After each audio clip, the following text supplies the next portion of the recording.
Hi everyone, this is Nicola Spanlove from the Mental Illness in the Family blog, and today I would like to talk a little bit about unwelcome advice around your family member's mental illness. So when my brother was first diagnosed with anxiety and depression, he made the decision to be very open about his diagnosis with our wider family and friend group.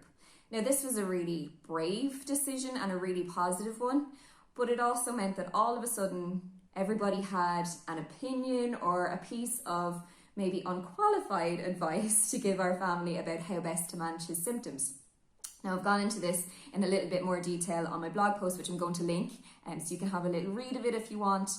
But some gems that we received were pieces of advice like, your brother should try and get off his meds, or depression isn't actually a real illness. And I mean, we all know that's not true.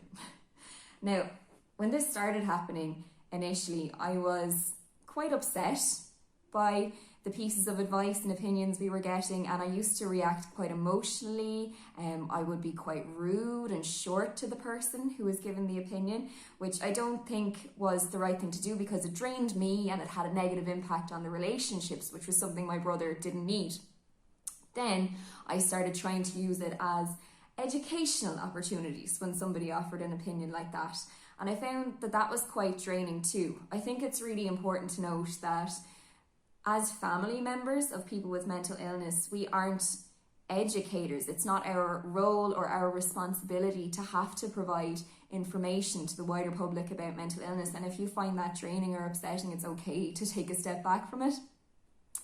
Nowadays, if somebody offers a piece of advice that's a bit dodgy, or an opinion that I don't agree with about my brother's mental illness, I have kind of a stock phrase that I use.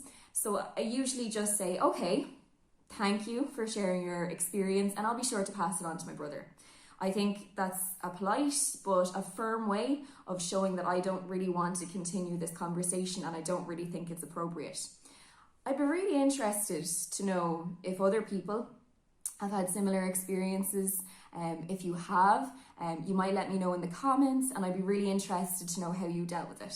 Thanks so much for listening. This has been Nicola Spanlove from the Mental Illness in the Family blog.